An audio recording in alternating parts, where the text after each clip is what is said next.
Now that we know post positions, now that we know who's in there, how do you see the Preakness shaping up and first mission in there? Yeah, I think we'll get a good trip. I mean, he broke really well in the Lexington. I'm hopeful he breaks as well Saturday as he did in the Lexington, and gets a good forward position. Obviously, we have Louis on him. He's a great rider all around, but he's exceptional away from the gate and getting early positions. So.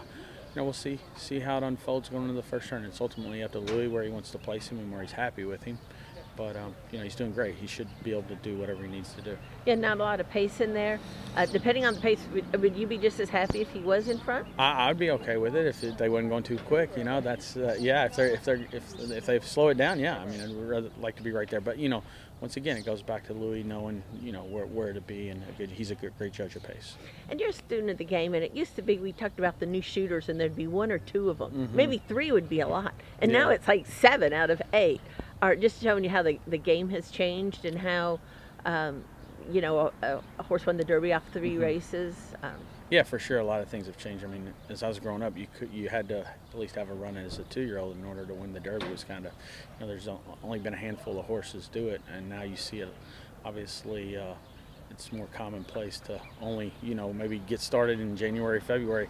That's kind of how we are with First Mission here. He didn't debut till February, and we found ourselves in the Preakness. I guess he could have maybe gotten the Derby if we would have entered and ended up 24th and drawn in. But at the end of the day, we're want to do what's best for the horse with giving him a little bit of time between races, and this has kind of been our plan since the Lexington. How do you, for handicappers, how do they compare him to Mage?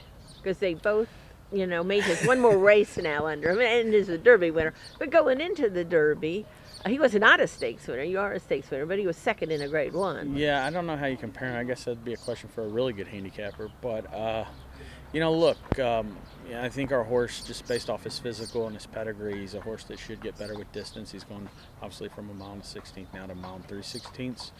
Mage is actually backing up, and he's obviously got a pedigree that can get a mile and a quarter and a mile and a 3/16. So, we'll see. I don't really know how you compare them. I think we might be a little bit quicker away from there and, in the game a little bit more forwardly placed than Mage. But, ultimately, we'll see how they stack up going into the first turn.